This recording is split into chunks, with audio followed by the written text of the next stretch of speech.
kafunuliwa ili aandike makosa, na hilo sahihi nani kafunuliwa ili aandike lile sahihi? Haya ni maswali ambayo wewe msikilizaji unatakiwa uwe na tadabbur na uweze kubaini kuwa yapo maandiko ambayo yatakuwa ni yenye kugongana katika hiyo mada moja. Moja linakubali, lingine linakataa. Lipi tufuate katika hayo mawili? Lakini Qur'an imekuja kubainisha mambo. Nisomee Qur'an sura ya 121 kwanza, tuweke kwenye mazingira sawa ili niingie kwenye mada. Qur'an sura ya 2 aya yake ni 121.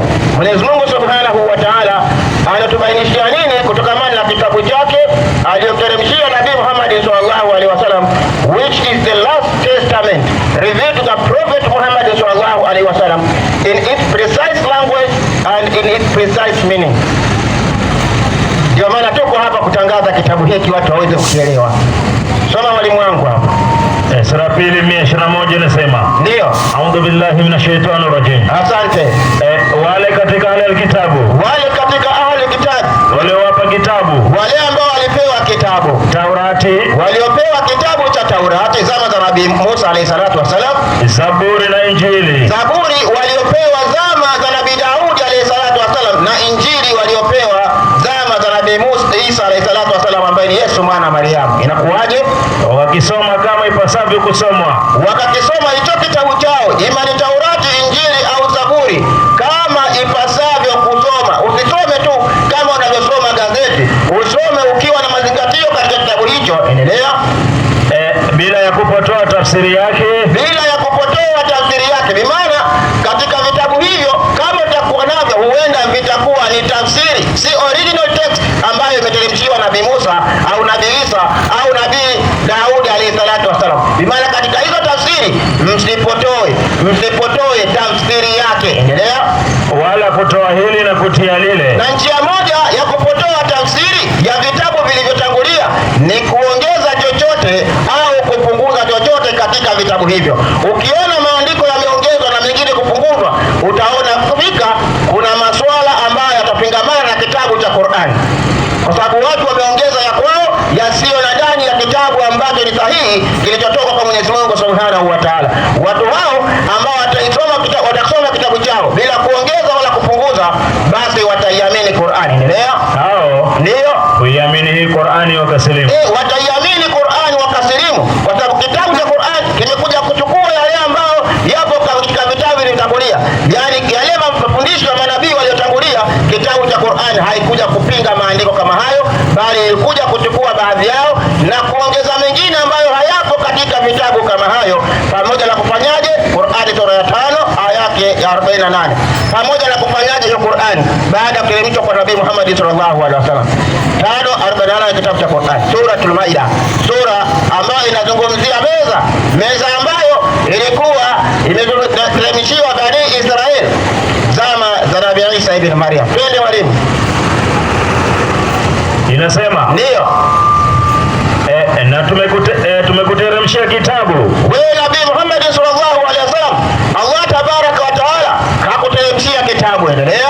na tumekuteremshia kitabu kwa ajili ya kubainisha haki. Hicho kitabu ambacho kimeteremshwa kwako Nabii Muhammad ni kwa ajili ya kubainisha haki na si kingine isipokuwa ni kitabu cha Qur'an. Twende walimu. Kinachosadikisha vitabu vilivyokuwa kabla yake. Kitabu hicho kinasadikisha vitabu vilivyokuwa kabla yake, yani Taurati, Injili na Zaburi. Endelea. na kuvihukumia na kutoa hukumu katika vitabu hiyo. Na Qur'an imekuja kama antivirus za previous book ili kuhukumu kama yapo yaliongezwa ama yapo yaliyopunguzwa. Endelea. kama haya ndiyo yaliyoharibiwa au haya ndiyo yaliyosalimika. Maana kuna maandiko ambayo yatakuwa yamesalimika, Qur'an imekuja kuyahakiki, na vile vile kuna maandiko ambayo yameweza kupunguzwa na waandishi. Qur'an pia imekuja kubainisha mambo kama hayo. Kwa hiyo Qur'an imekuja lengo lake ni kubainisha haki na kuhukumia vitabu vilivyokuwa vimetangulia, yani Taurati, Injili na Zaburi. Wala si kumbukumbu la Taurati, wala si Mwanzo, Kutoka, wala Hesabu. La, kwa sababu Musa hajapewa Mwanzo, hajapewa Kutoka, hajapewa kumbukumbu la Taurati, bali Musa akapewa kitabu kimoja kinachojulikana kama Taurati. Ukisoma katika Malaki 4:4 inasema ikumbukeni Taurati ya Musa. Musa akapewa Taurati, bali Yesu alipokuja katika 5:17 Mathayo, Yesu anasema sikuja kuitangua Taurati. Hajasema sikuja kutangua Mwanzo, sikuja kutangua kumbukumbu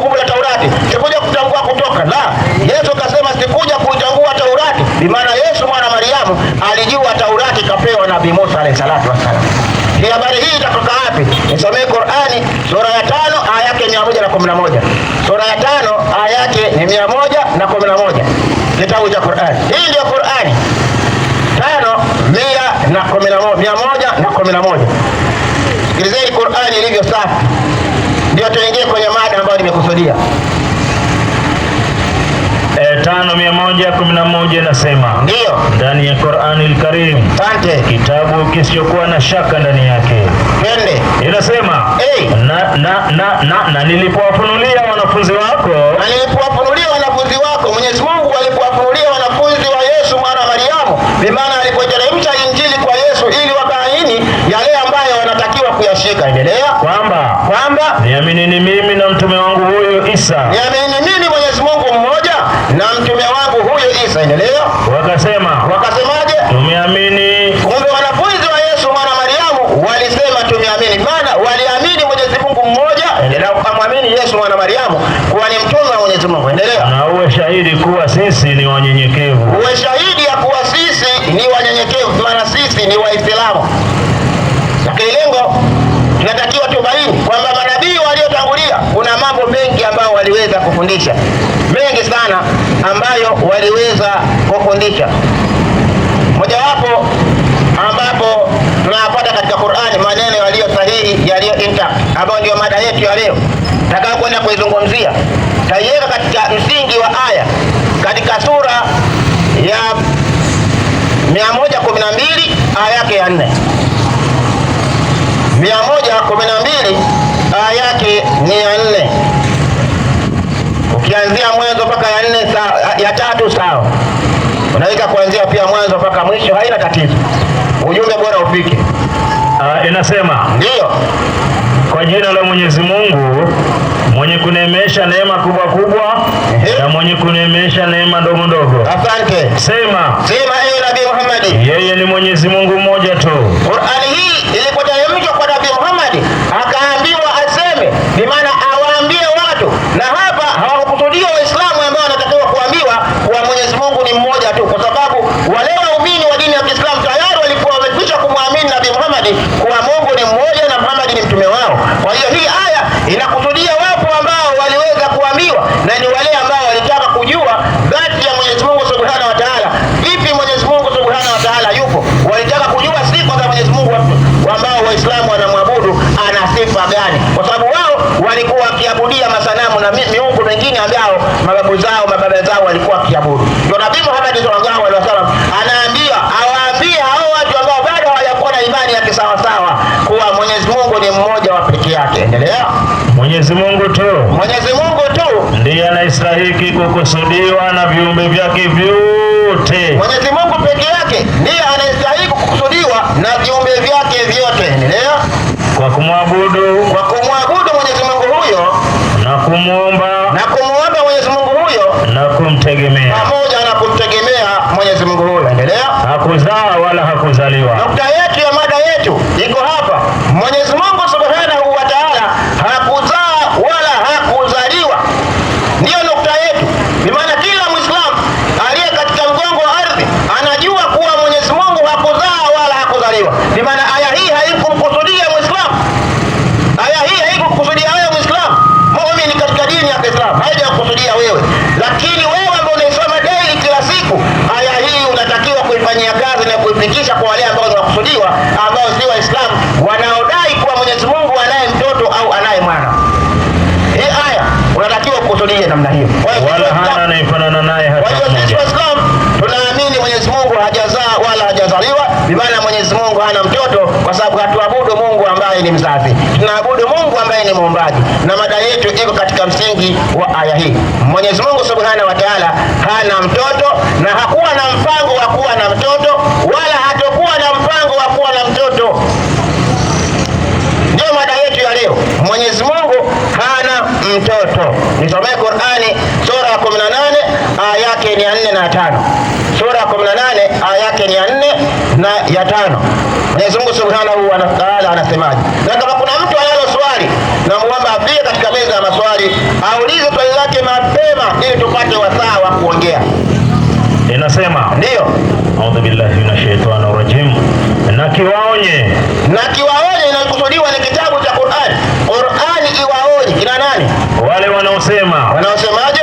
Mwenyezi Mungu amejifanyia mtoto. Qur'an lengo lake kubwa ni kuwaonya wale wanaosema Mwenyezi Mungu amejifanyia mtoto. Wa yundhira alladhina qalu ittakhadha Allahu walada. Qur'ani iwaonye wale ambao wanasema Mwenyezi Mungu kajifanyia mtoto. Kwa nini watu hao waonye? Kwa kusema kwao Mwenyezi Mungu kajifanyia mtoto. Endelea.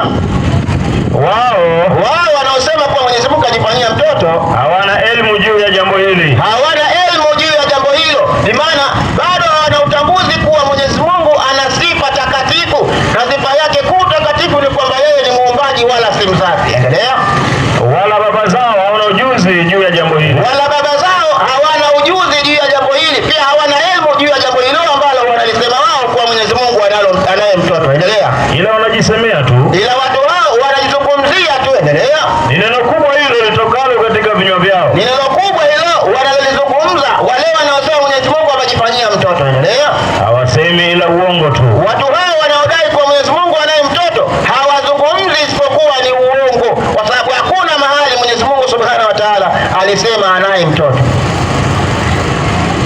Hakuna. Mwenyezi Mungu ni muumbaji. Kwa hiyo ukikubali tu Mwenyezi Mungu ni muumbaji, ujue kila ambacho kiko katika mgongo wa ardhi na kilichoko mbinguni vyote vimeumbwa na Mwenyezi Mungu Subhanahu wa Ta'ala. Ukikubali tu kwamba Mwenyezi Mungu ni muumbaji, basi ondoa dhana yeye kuwa na mtoto, bali vinakuwa ni viumbe vyake. Kiumbe gani hicho ambacho watu walikuja kukibadilisha wakasema ndio mtoto wa Mungu? Nisomee Qur'ani sura ya 4 aya yake 171. Qur'ani sura ya 4 aya yake 171. Nisomee hapo mwalimu wangu.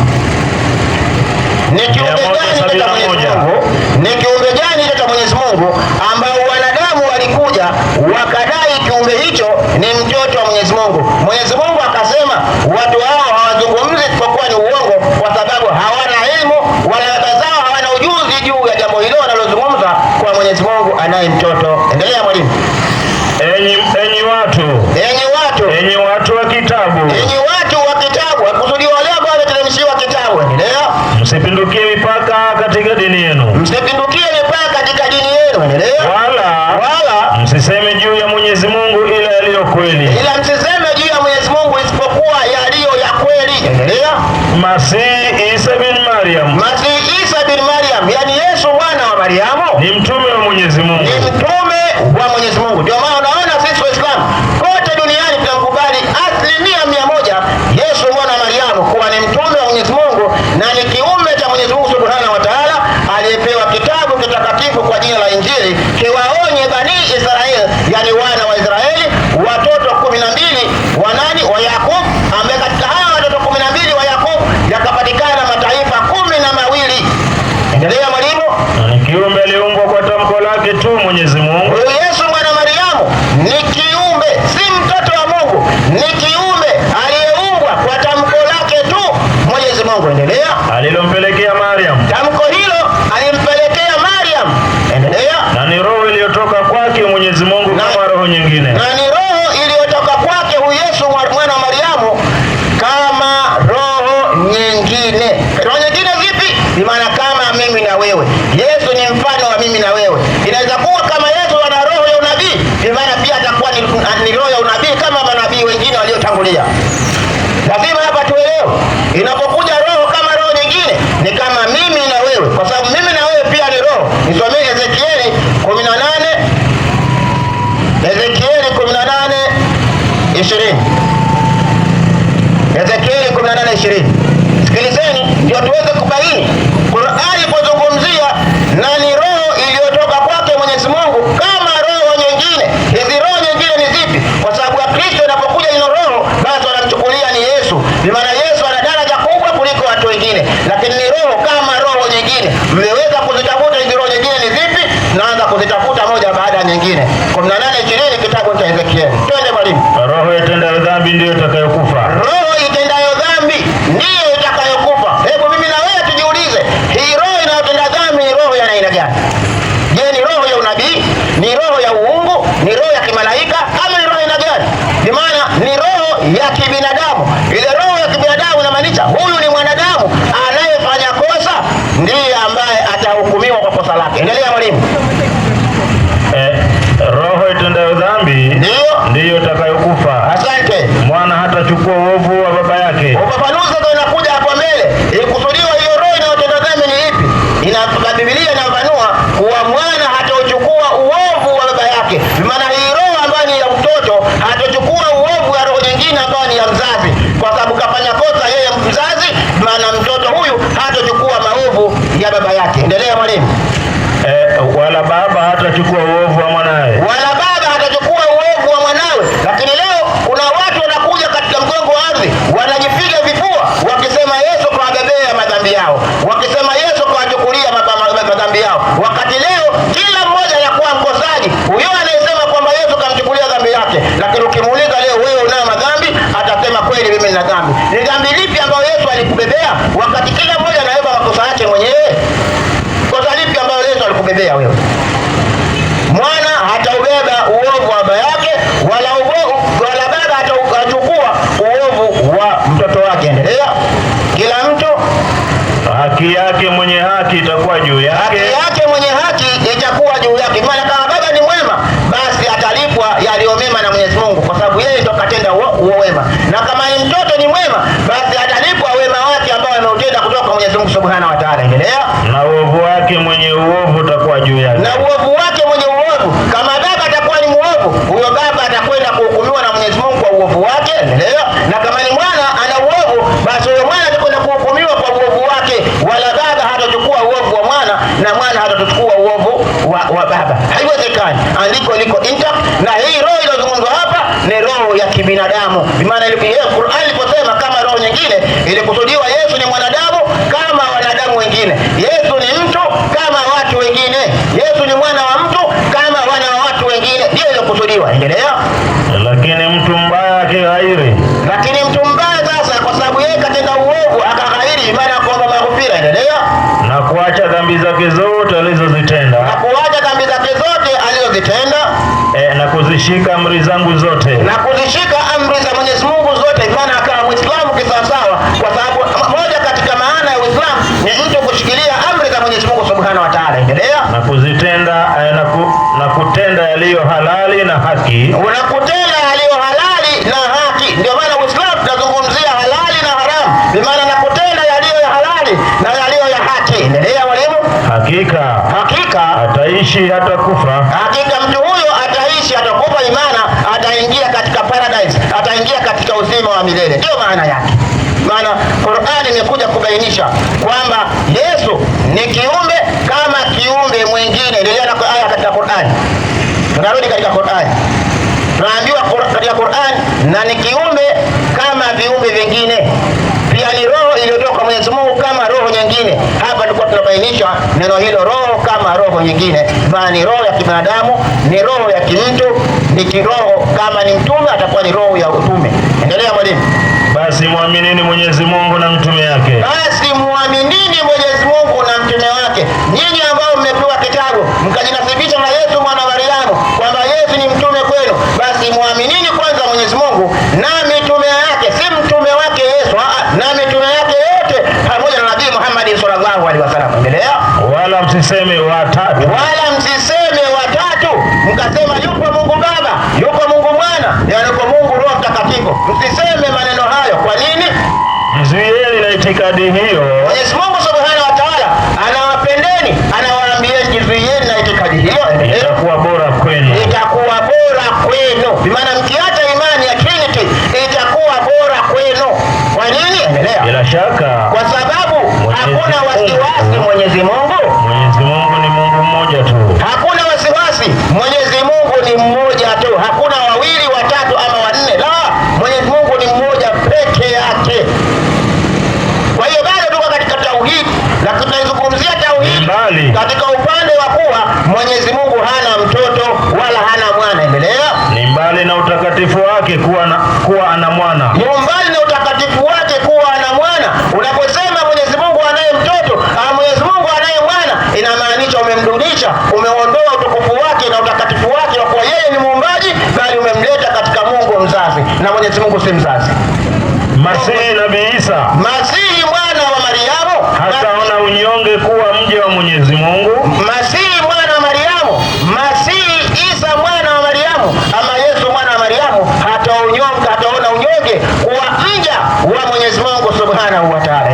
wala malaika waliokurubishwa na Mwenyezi Mungu, wala malaika waliokurubishwa kwa Mwenyezi Mungu hawataona unyonge kuwa waja wa Mwenyezi Mungu. Hawezi kuona unyonge kuwa waja wa Mwenyezi Mungu, kwa sababu wao waliumbwa na Mwenyezi Mungu Subhanahu wa Ta'ala.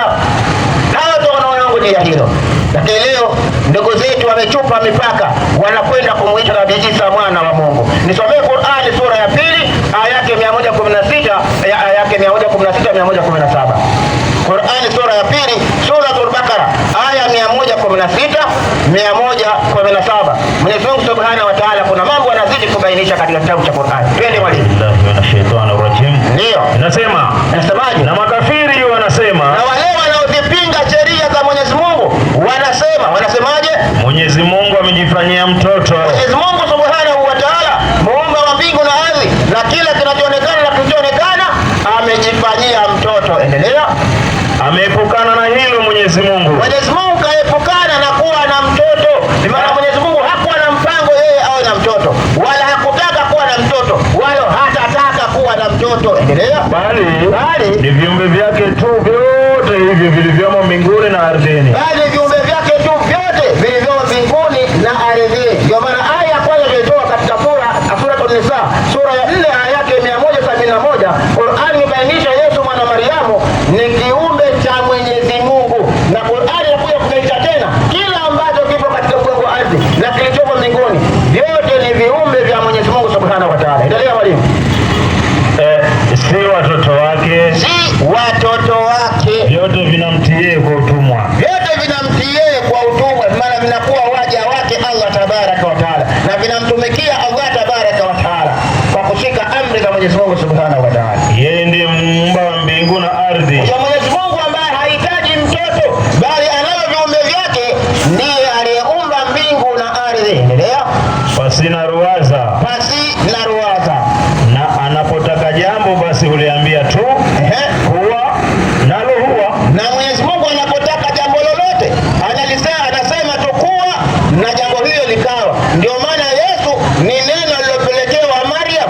Alipelekewa na nani? Na malaika Jibril alayhi salatu wasalam. Nisomee Luka 1:26. Hapa ndio Yesu Mariamu alipelekewa neno kutoka kwa Mwenyezi Mungu Subhanahu wa Ta'ala, alipeleka kwa baba Maryam ambaye ni mama yake Yesu mwana wa Mariamu. Sasa kama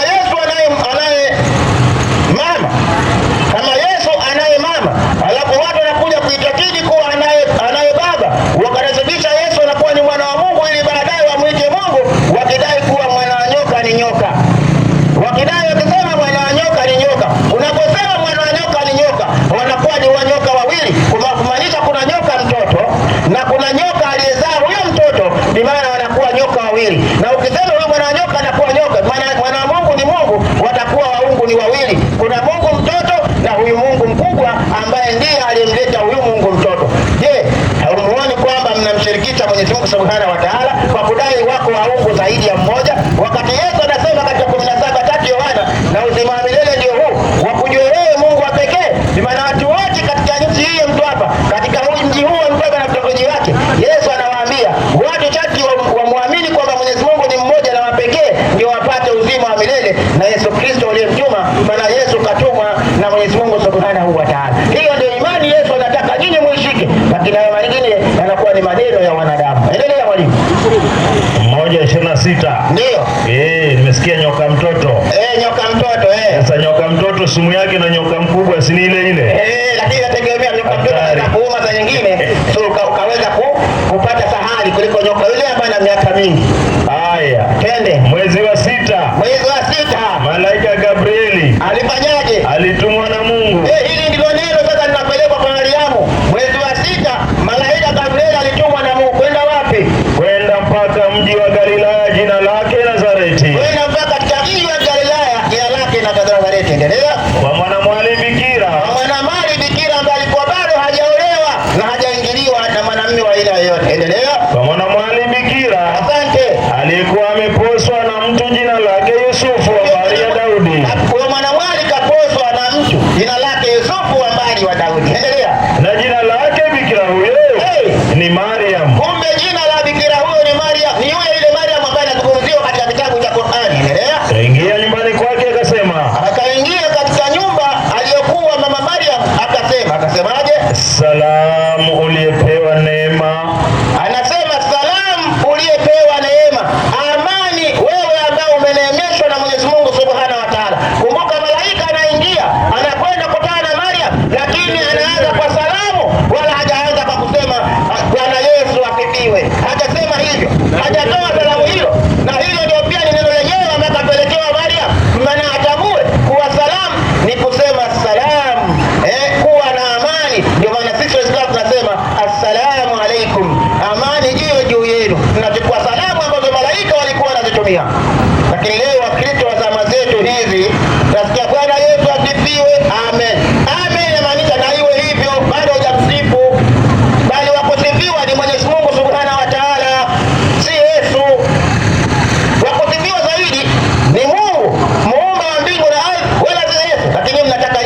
kusifiwe. Mnaenda kinyume na maandiko. Ukitaka kujua hilo, nenda kasome mwenyewe katika Zaburi 22:22. Andika hilo andiko, kasome mwenyewe katika Zaburi 22:22. Inakupa reference ya kwenda katika kitabu cha Yohana 20:17. 20:17. Hatusomi hiyo, nimewapa tu wenyewe wakasome, wabaini wa kusifiwa na kutukuzwa na watu wanatakiwa kumcha ni Mwenyezi Mungu Subhanahu wa Ta'ala. Lakini leo nyinyi mkimfanya Yesu ni Mungu au mtoto wa Mungu, mkitaka kumwabudu huyo Yesu, ibada yenu kwa Yesu ni bure. Ukisoma katika kitabu cha Mathayo utapata habari hizi kwamba ibada yenu hiyo ni bure. 15:7 kitabu cha Mathayo sana kusoma 8 utapata moja kwa moja, bali mnaniabudu bure mkifundisha mafundisho yaliyo maagizo ya wanadamu. Maana yote ambayo atakuwa anatekelezea ibada Yesu kwa Mariamu, Yesu anawaambia kwamba ibada yenu hiyo ni bure, haina maana yote kwake, kwa sababu yeye anatangazwa kuabudiwa na Allah Tabaraka wa Taala. Endelea na andiko. Kwa hiyo salamu Yesu asifiwe. Ndugu zangu wa Kristo, salamu ni kwamba tuombeane amani, amani iwe juu yenu. Endelea mwalimu. Kesho saa 3 asubuhi.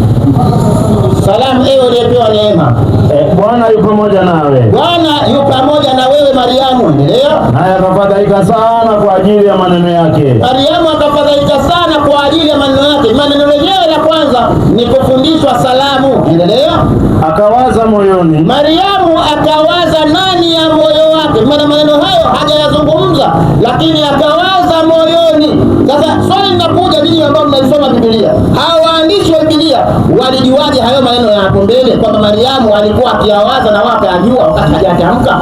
Mariamu alisemaje baada ya kuwaza, ama yale aliyokuwa anayawaza ni yapi ambao waandishi wa Biblia waliandika bila kuyajua, waliandikia maneno yao? Akawaza moyoni. Ndio. Salamu hii ni ya namna gani? Unaona, ati Mariamu aliwaza salamu hii ni ya namna gani? Hata kinachowazwa ndani ya moyo mtu anaweza kujua jamani.